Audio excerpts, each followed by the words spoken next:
Welcome to Mojo TV news bulletin. ముందుగా headlines.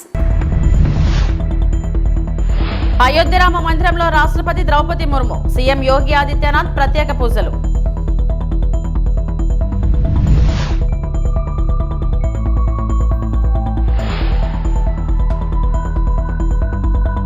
కుట్రలపై ఏమరపాటు లేకుండా రాజీ లేని పోరాటం, సీఎం చంద్రబాబు.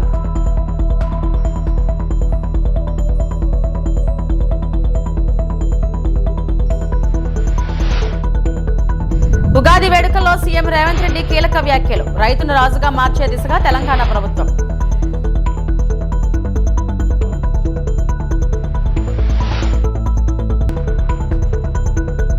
ఉగాది సందర్భంగా కవిత పీపుల్స్ బడ్జెట్ విడుదల, సామాజిక న్యాయానికి ప్రాధాన్యం.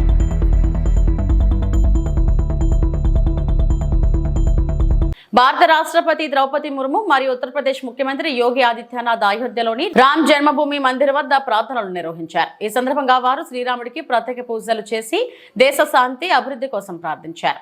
ఈ కార్యక్రమంలో పలువురు అధికారులు, భక్తులు కూడా పాల్గొన్నారు.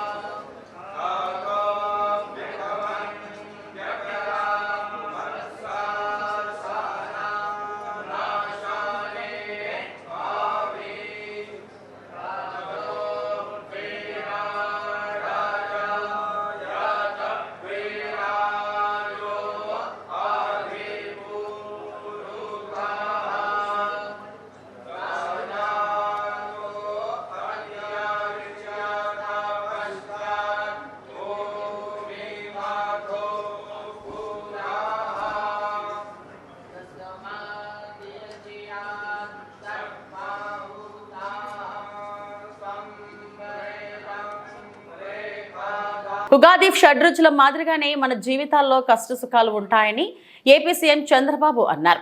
ఉగాది పచ్చడి మన జీవితాన్ని ప్రతిబింబిస్తుందని చెప్పారు. పండుగలు మనకు ఆరోగ్యకరమైన జీవన శైలిని నేర్పిస్తాయన్నారు. రాష్ట్ర ప్రభుత్వం ఆధ్వర్యంలో విజయవాడలోని తుమ్మలపల్లి కళాక్షేత్రంలో నిర్వహించిన శ్రీ పరాభవ నామ సంవత్సర ఉగాది వేడుకల్లో సీఎం పాల్గొన్నారు. ఈ సందర్భంగా మాడుగుల నాగఫణి శర్మ పంచాంగ శ్రవణం చేశారు.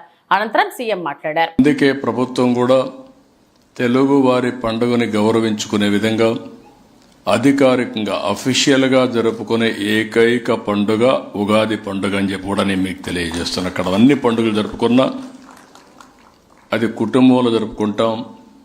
ఇది అందరం కలిసి ఒకసారి చిన్నప్పటి నేను చూశాను. ఆ రోజు ఉగాది జరుపుకొని సాయంత్రం అంతే పంచాంగ శ్రవణం చేసి అది విన్న తర్వాత మనం ఈ సంవత్సరానికి ఏ విధంగా ప్రిపేర్ కావాలనో ప్రిపేర్ అయ్యి భారతీయ సంస్కృతి, తెలుగు సాంప్రదాయాలు కానీ సంస్కృతి కానీ ప్రపంచం మొత్తం కూడా నేర్చుకునే పరిస్థితికి వచ్చారు. ఇప్పుడే నాగపటి శ్రమ గారు చెప్పినట్టు తెలుగు వారి సమర్థత, నాలెడ్జ్, కష్టపడే మనస్తత్వం, దీనివల్ల మనకు ఆ పేరు వచ్చింది. నేను ఒకటే మిమ్మల్ని అందరినీ కోరుకుంటున్నా, ఈరోజు తెలుగు జాతి నెంబర్ 1గా ఉండాలనేది నా సంకల్పం. ఈరోజు తెలుగు ప్రజలందరినీ కోరుతున్నా, మనం అందరం ఒక సంకల్పం చేద్దాం, తీసుకుందాం. పేదలకు ఆర్థిక సాయం చేసే సీఎంఆర్ఎఫ్ ఫైల్ పై ఉగాది పండుగ రోజున ముఖ్యమంత్రి చంద్రబాబు నాయుడు తొలి సంతకం చేశారు. తెలుగు సంవత్సరం తొలి రోజు పేదలకు సాయం అందించే దస్త్రంపై సీఎం సంతకం చేశారు. 6,787 మందికి ఆర్థిక సాయం అందించే 55.63 కోట్ల సీఎంఆర్ఎఫ్ ఫైల్ పై సంతకం చేసి నిధులు విడుదల చేశారు. ప్రభుత్వం ఏర్పడిన 21 నెలల్లో ఆర్థిక సాయం, వైద్య సాయం, ఎల్ఓసి కింద 1,241 కోట్ల ఆర్థిక సాయం అందించిన సీఎం 21 నెలలో సీఎంఆర్ఎఫ్ ద్వారా 1,36,240 మందికి సాయం చేశారు ముఖ్యమంత్రి చంద్రబాబు. ఆర్థిక సమస్యలు ఉన్నా పెద్ద మనసుతో పేదలను ఆదుకుంటున్న ముఖ్యమంత్రి చంద్రబాబు ఉగాది సందర్భంగా ముఖ్యమంత్రి చంద్రబాబుకు టీటీడీ దుర్గగుడి అర్చకుల ఆశీర్వచనం.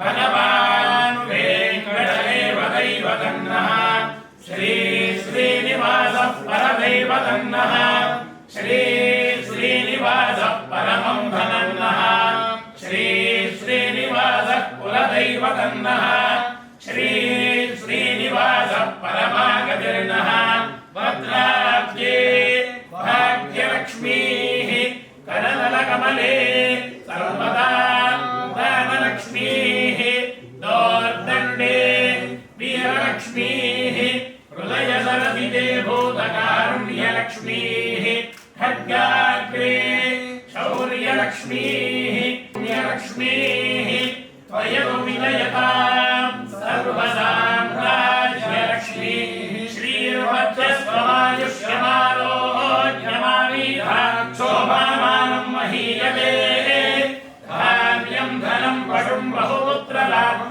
शतं वत्सरं दीर्घमायुः वेङ्कटेश्वर प्रसमादसिद्धिरस्तु रक्षणे कल्याणे सकलेश्वरे सरसिजा भाग्यानुसन्धायिने शोभाङ्गे विमलेश्वरी विमलने नारायणी श्रीसती पायान्न भगवान् पुराणपुरुषः कुर्यात् सदा मङ्गलम् मंगलं कौसलेन्द्राय महनीय गुणात्मने चक्रवर्ती तनूजाय सार्वभौमाय मंगलम श्री सीता लक्ष्मण समेत श्री कोदंडराम स्वामिनः संपूर्ण कृपा कटाक्ष फल सिद्धिरस्तु तदास्तु राजराष्ट्राभिवृद्धिरस्तु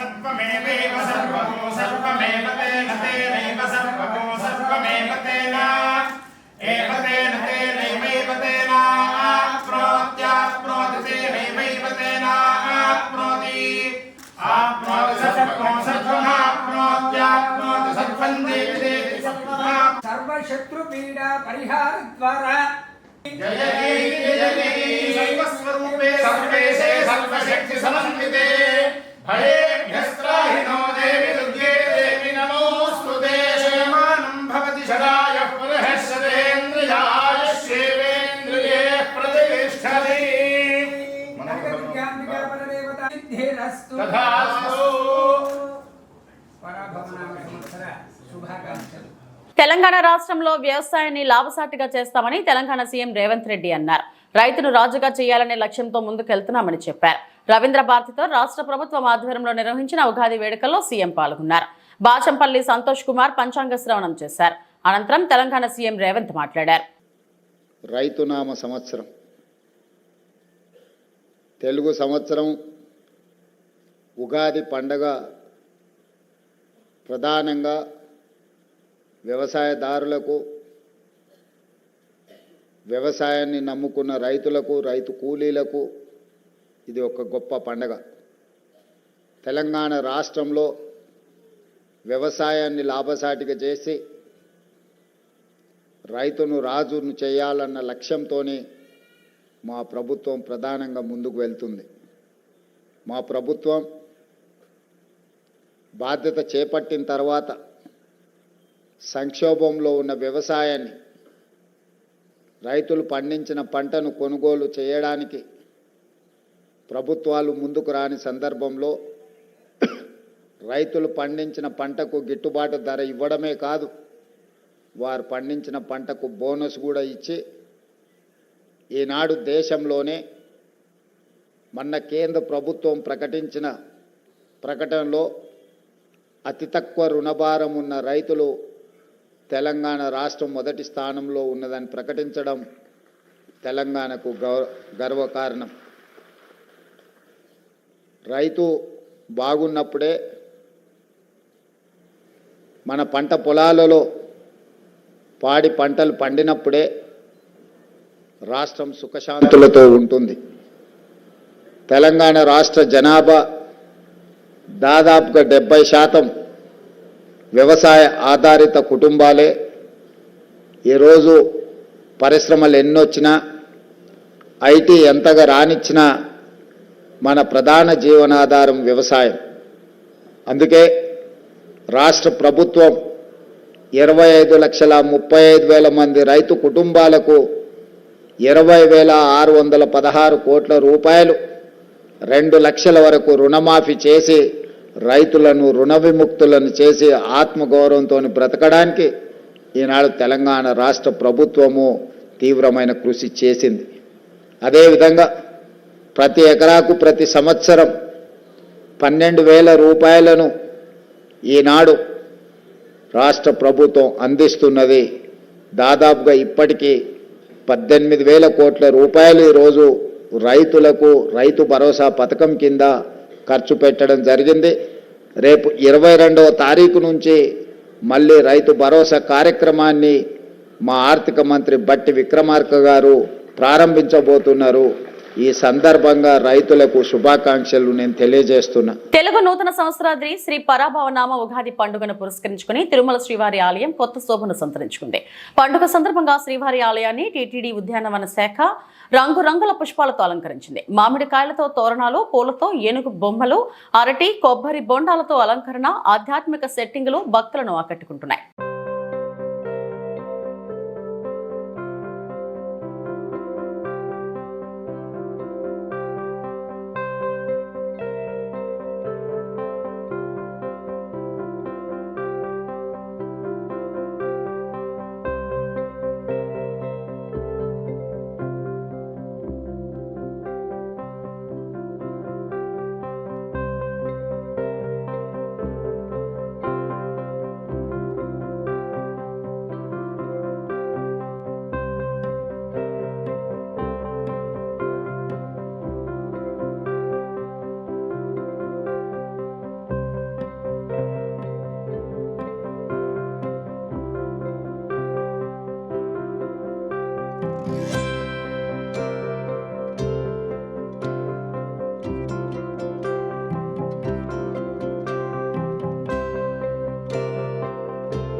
అనకాపల్లి జిల్లా నర్సీపట్నంలో ఆంధ్రప్రదేశ్ అసెంబ్లీ స్పీకర్ చింతకాల అయ్యన్న పాత్రుడు నివాసంలో ఉగాది వేడుకలు ఘనంగా నిర్వహించారు.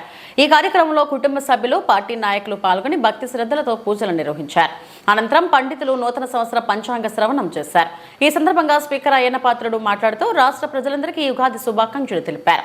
నూకాంబిక అమ్మవారి పండుగ విజయవంతంగా నిర్వహించడంలో అందరి కృషి ఉందని ప్రశంసించారు. పండుగల నిర్వహణలో మార్పులు తీసుకురావాలని, భక్తుల సహకారంతో రాబోయే మరిడమ్మ పండుగను కూడా ఘనంగా నిర్వహించాలని పిలుపునిచ్చారు. అనంతరం అతిథులకు ఉగాది పచ్చడి, ప్రసాదాలు పంపిణీ చేశారు. ఈ కార్యక్రమానికి పెద్ద సంఖ్యలో భక్తులు హాజరయ్యారు. నూకాలమ్మ పండుగ బాగా జరిగింది. మీరు చూశారు. కొత్తగా గుడి కట్టుకున్నాం, గుడి ఓపెన్ చేసుకున్నాం. నేను కూడా నిన్న మొన్న పబ్లిక్ సర్వే చేయించాను నర్సీపట్నంలో. పబ్లిక్ సర్వేలో పండగ బాగా జరిగింది, ఎప్పుడూ లేని విధంగా పండగ బాగా జరిగిందని చెప్పి సర్వేలో కూడా నాకు రిపోర్ట్ వచ్చింది. చాలా సంతోషంగా ఉన్నారు పబ్లిక్ అంతా. నేను ఇది నా ఒక్కడి గొప్పతనం కాదు, నేను చూశాను. మొదటి జాగర్ నుంచి ఆఖరి వరకు చూశాను. చాలా మంది, అందరూ కాదు, కొంతమంది, అందరూ అంటే తల ఊపేస్తున్నారు, అందరు కాదు. నేను చూసాను, జాగ్రత్తలను తిరిగాను కాబట్టి ఎవరెవరు జాగ్రత్తలకు వచ్చారు, తెల్లవారులు ఎవరు ఉన్నారు, ఎవరు పని చేశారు అందరూ చూశాను. నేను వాళ్ళకి మాత్రమే థ్యాంక్స్ చెప్తున్నాను, రాని వాళ్ళకి చెప్పను. అంటే ఇప్పుడంటే రాత్రి వాళ్ళు కష్టపడారు మాతో పాటు, ఏ పని చెప్పి చేశారు. గుళ్ళో ఆఖరికి వాళ్ళే తుడిసిస్తారు, చిన్న పెద్ద లేకుండా అంత సేవ చేసిన వాళ్ళు ఉన్నారు ఇక్కడ. ఎందుకంటే కష్టం, చాలామంది సొల్లు చెప్తుంటారు నా దగ్గర వచ్చి. పండగ చేసినోడు తెలుస్తుంది కష్టం. అంచేది నాకు తెలుసు కాబట్టి, నేను చిన్నప్పటి నుంచి పండగ చేసుకొస్తున్నాను కాబట్టి ఆ కష్టం తెలుసు కాబట్టి మన పండగలో మాతో పాటు తిరిగిన వాళ్ళు ఎంతోమంది ఉన్నారు. వాళ్ళందరికీ కూడా మా కుటుంబం కూడా ఇప్పుడు మీకు రుణపడి ఉంటుందని చెప్పి ఈ సందర్భం మనం చేస్తున్నాను. రెండోది ఏంటంటే మైలం పండగ తప్పదు మనకి. 3 సంవత్సరాలకు ఒకసారి వస్తుంది. మధ్యలో 1 సంవత్సరం 3 సంవత్సరాలు అంటాం కానీ మధ్యలో 1 సంవత్సరం బ్రేక్ ఉంటుంది. ఈ సంవత్సరం మళ్ళీ వచ్చింది. ఆ పండగ కూడా తెలిసి మీకు హైప్ క్రియేట్ చేస్తాం. ఫస్ట్లో అంత హైప్ లేదు. నా చిన్నప్పుడు మామూలుగా వచ్చేది, అంత అయిపోయేది. తర్వాత చేసిన హైప్ క్రియేట్ చేస్తాం మనం. హైప్ క్రియేట్ చేయడం వల్ల లాస్ట్ ఇయర్ బాగా చేశారు, ఈ సంవత్సరం బాగా చేయలేదే అన్న ప్రభావం పడిపోయింది జనాల మీద. ఇప్పుడు ఎంతకి వెళ్ళిపోయింది? లక్షల్లోకి వెళ్ళిపోయింది ఖర్చు. శ్రీ పరాభవ నామ సంవత్సరాన్ని పురస్కరించుకొని స్థానిక శ్రీ రాజమన్నారు వేణుగోపాల స్వామి ఆలయంలో ఉగాది వేడుకలు ఘనంగా నిర్వహించారు. కార్యక్రమానికి ముఖ్య అతిథిగా రాష్ట్ర మంత్రి కొండపల్లి శ్రీనివాస్ హాజరయ్యారు. ఆయనతో పాటు పార్లమెంట్ సభ్యులు కలిశెట్టి అప్పలనాయుడు, జిల్లా కలెక్టర్ ఎస్ రామసుందరెడ్డి, ఎస్పీ దామోదర్ తదితరులు పాల్గొన్నారు. ఈ సందర్భంగా పంచాంగకర్త వారణాసి వెంకటనారాయణ శర్మ పంచాంగ శ్రవణం చేసి నూతన సంవత్సర ఫలితాలను వివరించారు. మంత్రి శ్రీనివాస్ మాట్లాడుతూ తెలుగు భాషా సంస్కృతిని భావితరాలకు అందించాలని, సాంప్రదాయాలను కాపాడుకోవాలని పిలుపునిచ్చారు. రాష్ట్రం అన్ని రంగాల్లో అభివృద్ధి సాధించాలని ఆకాంక్షించారు. జిల్లా కలెక్టర్ కూడా మాట్లాడుతూ మంచి వర్షాలు కురవాలని, రైతులు ప్రజలు సుఖ సంతోషాలతో ఉండాలని కోరుకున్నారు. అనంతరం వేద పండితులకు సత్కారం చేసి ఉగాది పచ్చడి, ప్రసాదాలు పంపిణీ చేశారు. ఈ కార్యక్రమానికి పెద్ద సంఖ్యలో భక్తులు హాజరయ్యారు. శ్రీ వేణుగోపాల స్వామి నమో నమః.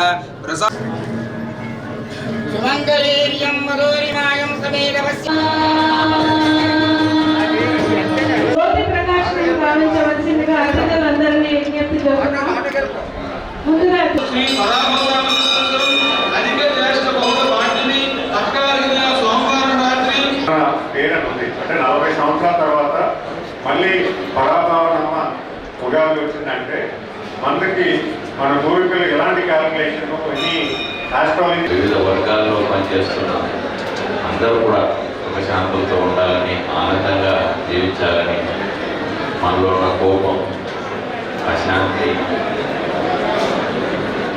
ఇవన్నీ కూడా తొలగిపోవాలని భగవంతుని మనస్ఫూర్తిగా ప్రార్థిస్తూ మరొకసారి మీ అందరికీ ఉగాది శుభాకాంక్షలు. ఉగాది వేడుకల సందర్భంగా తెలంగాణ జాగృతి కార్యాలయంలో Kalvakuntla Kavitha peoples budget vision ను ఆవిష్కరించారు. ఈ సందర్భంగా ఆమె మాట్లాడుతూ ఈ ఉగాది కొత్త సామాజిక ఆర్థిక ఉద్యమానికి నాంది పలుకుతుందని తెలిపారు. సమగ్ర అభివృద్ధి, సామాజిక న్యాయం లక్ష్యంగా ఈ బడ్జెట్ రూపకల్పన చేసినట్లు చెప్పారు. ఈ పీపుల్స్ బడ్జెట్ లో విద్య, ఆరోగ్యం, యువజన సాధికారత, రైతు సంక్షేమం, పింఛన్లు, గృహ నిర్మాణం మరియు పేద ప్రజల సంక్షేమానికి ప్రాధాన్యత ఇచ్చినట్లు వెల్లడించారు. అలాగే ఎస్సీ, ఎస్టీ, బీసీ, మైనారిటీ వర్గాల అభివృద్ధికి ప్రత్యేక పథకాలు, మహిళల సాధికారతకు కార్యక్రమాలు కూడా ఇందులో భాగమని తెలిపారు. ఈ బడ్జెట్ ప్రజల భాగస్వామ్యం, పారదర్శకతపై ఆధారపడి రూపొందించబడిందని, గ్రామీణ స్థాయి సమస్యలకు పరిష్కారం చూపడమే లక్ష్యమని పేర్కొన్నారు. ప్రగతిశీల సమానత్వంతో కూడిన తెలంగాణ నిర్మాణానికి ప్రజలు అందరూ కలిసి ముందుకు రావాలని ఆమె పిలుపునిచ్చారు. మరి ఈ ఉగాది నాడు తెలంగాణ జాగృతి నుండి ఒక మంచి నిర్ణయం తీసుకోబోతా ఉన్నాం. మనం తెలంగాణ ప్రజల కోసం ఎట్లా పనిచేయాలి అని రకరకాలుగా ఆలోచిస్తున్నాం. మరి ఈ సందర్భంగా రేపు బడ్జెట్ పెడతారని తెలిసింది మనము ఈ రోజు నుంచి మొదలుపెట్టి ప్రతి సంవత్సరం, ఇవాళ కాంగ్రెస్ పార్టీ గవర్నమెంట్లు ఉంది, రేపు జాగృతి పార్టీ గవర్నమెంట్లోకి వస్తుంది కావచ్చు, ఎవరు ఎప్పుడొచ్చినా కూడా మనము ఉగాది నాడు ప్రజల యొక్క బడ్జెట్, అంటే ప్రజలు ఏం కోరుకుంటున్నాడో ఆ బడ్జెట్ని ఉగాది నాడు మనం ప్రతి సంవత్సరం ప్రవేశపెడదాం. ఆ తర్వాత ప్రభుత్వం ఏం ప్రవేశపెడుతుందో అది వాళ్ళ విఘ్నత, వాళ్ళ యొక్క పరిస్థితి. కానీ ఈసారి నుండి మాత్రం ప్రతి ఉగాదికి తెలంగాణ జాగృతి ప్రజా బడ్జెట్ని ప్రవేశపెడుతుంది. ఇది మళ్ళీ చెప్తున్నా, నేను మీడియాలో చెప్తున్నా, రేపు పొద్దున జాగృతి గవర్నమెంట్లోకి వచ్చిన జాగృతి సంస్థ వాళ్ళు ప్రజా బడ్జెట్ ప్రవేశపెట్టాల్సిందే. ఎందుకంటే మీరు ప్రజల మధ్యలో ఉంటారు కాబట్టి, అక్క మరి ప్రజలు ఇది కోరుకుంటున్నారు, ఇది పెట్టండి మీరు బడ్జెట్లో అని రేపు మీరు చెప్పాలి. ప్రజల నుంచి వచ్చిన ఫీడ్బ్యాక్తోని తెలంగాణ జాగృతి ప్రజా బడ్జెట్ ప్రవేశపెడతా ఉన్నది. ఈ 2,23 కోట్ల రూపాయలు మనం చెప్పినట్టుగా ప్రభుత్వం కన్సిడరేషన్లకు తీసుకొని కేటాయింపులు జరిపినట్టయితే, మేం ప్రభుత్వానికి చేసే సూచన ఏంటంటే ఇన్కమ్ జనరేట్ అవుతుంది, సంపద క్రియేట్ అవుతుంది. ఎట్ ద సేమ్ టైం అవసరమైన సెక్షన్స్ అన్నిటికీ కూడా వాళ్ళు కోరుకుంటున్నటువంటి సమస్యలు తీరడం కానీ, వారు కోరుకున్నటువంటి వనరు లభించడం కానీ జరుగుతుంది. నేనేమో గుడ్డిగా అందరికీ అన్ని పనిచేసేయండి, రాష్ట్రానికి ఆదాయం ఉండొద్దని అనేటటువంటి వ్యక్తిని కాదు. సంపద సృష్టించాలి, ప్రజలకు పంచాలి, తద్వారా ప్రజల సంక్షేమాన్ని చూసుకోవాలి, అభివృద్ధి కూడా చూసుకోవాలి. సో సంపద సృష్టించే మార్గాలు ఏమున్నాయి? ప్రజలు మంచిగుండే మార్గాలు ఏమున్నాయి, వాటికి మాత్రమే ఈ 2,23,000 కోట్లు మేము కేటాయించమని చెప్పి ప్రభుత్వాన్ని డిమాండ్ చేస్తాం. ఇదేదో ఆకాశంలోకే లూలిపడ్డాయి కాదు, జాగృతి ప్రత్యేక కోరికలు కావు, ప్రజల్లోంచి వస్తున్నటువంటి మాటలు. ఇవన్నీ కూడా కాంగ్రెస్ ప్రభుత్వం ఆల్రెడీ ఎన్నికలలో ఇచ్చినటువంటి మాటలు. అన్నిటికన్నా ముఖ్యం వైద్యం. వైద్యానికి సంబంధించి ఇవాళ ప్రతి ఒక్కరం కూడా అరిగోసపడుతున్నాం. ఒక మధ్యతరగతి వాళ్ళు ఎవరన్నా ఒక్కసారి ఇంట్లో ఎవ్వరికి చిన్న రోగం వచ్చి 5 రోజులు హాస్పిటల్లో ఉంటే మొత్తం దాచిపెట్టుకున్న పైసలన్నీ కూడా పోయేటటువంటి పరిస్థితి, ఇల్లు గుల్లయ్యేటటువంటి పరిస్థితి ఉన్నది. మరి ఈ నేపథ్యంలో వైద్యానికి ఖచ్చితంగా మంచి కేటాయింపులు చేయాలి. మినిమం 15% వైద్యానికి ప్రభుత్వం కేటాయించాలని డిమాండ్ చేస్తూ, వైద్యానికి మనం జాగృతి ప్రజా బడ్జెట్లో 25,000 కోట్లను కేటాయిస్తూ ఉన్నాం. అదేవిధంగా విద్యకు ప్రభుత్వ బడులు, ప్రభుత్వంలో ఇచ్చేటటువంటి ఫెసిలిటీస్తో పాటు ఏదైతే ఫీ రియంబర్స్మెంట్ ఇచ్చి, అదేవిధంగా యూనివర్సిటీ విద్యకు ప్రత్యేకించి యూనివర్సిటీలలో ఉన్న పిల్లలను ఇమీడియట్గా వాళ్ళు సమాజానికి పనికొస్తారు, హెల్ప్ అవుతారు కాబట్టి వారికి మరి 10,000 కోట్ల రూపాయలు యూనివర్సిటీలకు కేటాయించాలని డిమాండ్ చేస్తా ఉన్నాం. ఉగాది సందర్భంగా జూటూరులో మద్దిలేటి అమ్మ దర్శనం, తల్లిదండ్రుల సమాధుల వద్ద నివాళులు అర్పించిన జేసీ దంపతులు. వివరాలు: ఉగాది పర్వదినాన్ని పురస్కరించుకొని మాజీ ఎమ్మెల్యే జేసీ ప్రభాకర్ రెడ్డి తన స్వగ్రామమైన జూటూరు గ్రామాన్ని సందర్శించారు. ఈ సందర్భంగా గ్రామంలో వెలిసిన మద్దిలేటి అమ్మ దేవాలయాన్ని జేసీ దంపతులు భక్తి శ్రద్ధలతో దర్శించుకుని ప్రత్యేక పూజలు నిర్వహించారు. అనంతరం జేసీ ప్రభాకర్ రెడ్డి తన తల్లిదండ్రులు జేసీ నాగిరెడ్డి, నాగలక్ష్మి సమాధులను సందర్శించి నివాళులు అర్పించారు. వారి ఆశీస్సులు తీసుకుంటూ కుటుంబ సభ్యులతో కలిసి భావోద్వేగంగా క్షణాలు గడిపారు.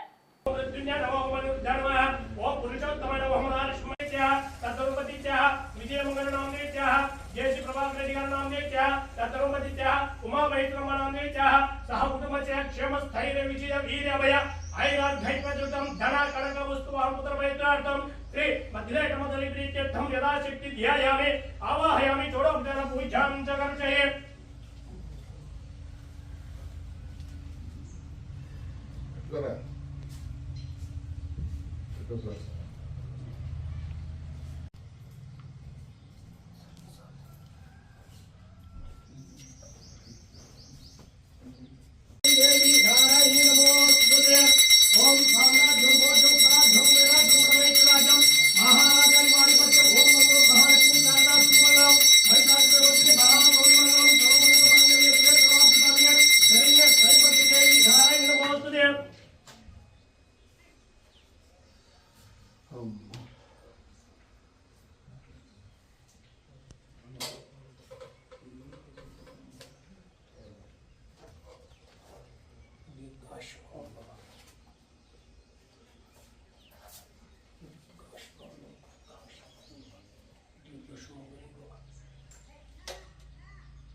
దాన్ని చేస్తామా?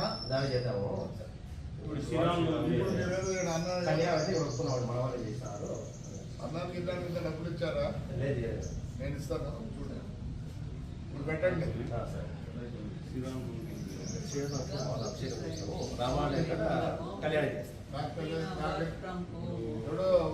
అవసరం లేదు, మేక్ చేస్తాను.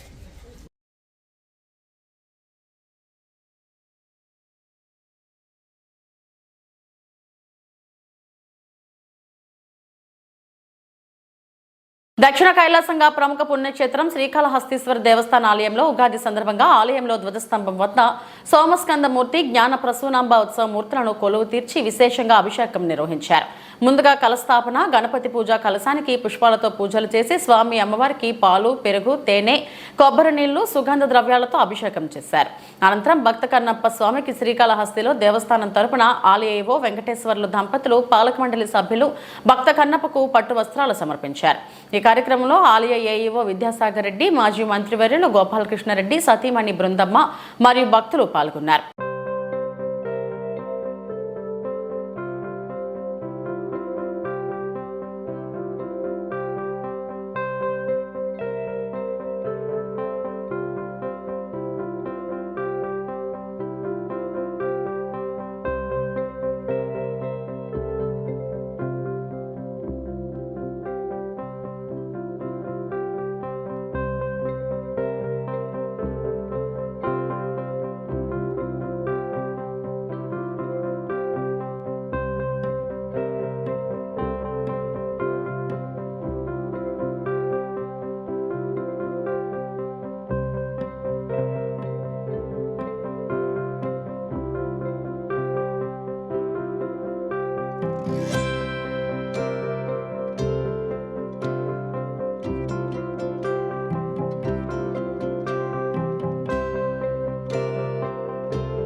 పశ్చిమ గోదావరి జిల్లా నర్సాపురం అన్నపూర్ణ థియేటర్లో పవన్ కళ్యాణ్ నటించిన ఉస్తాద్ భగత్ సింగ్ విడుదల సందర్భంగా కోలాహలం నెలకొంది. ఉమ్మడి పశ్చిమ గోదావరి జిల్లా డీసీఎంఎస్ చైర్మన్ చాగంటి మురళీకృష్ణ, కాపు కార్పొరేషన్ చైర్మన్ కొత్తపల్లి సుబ్బారాయుడు అభిమానులతో కలిసి సినిమా వీక్షించారు. చాగంటి చిన్న ఆధ్వర్యంలో భారీ బైక్ ర్యాలీతో థియేటర్ వద్దకు చేరుకొని అనంతరం కేక్ కట్ చేసి సంబరాలు జరుపుకున్నారు. ఉదయం నుంచే పవన్ ఫ్యాన్స్ హంగామాతో థియేటర్ పరిసరాలు మారుమ్రోగాయి.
ఇవి ఇప్పటివరకు నా బులెటిన్ అప్డేట్స్. నమస్తే.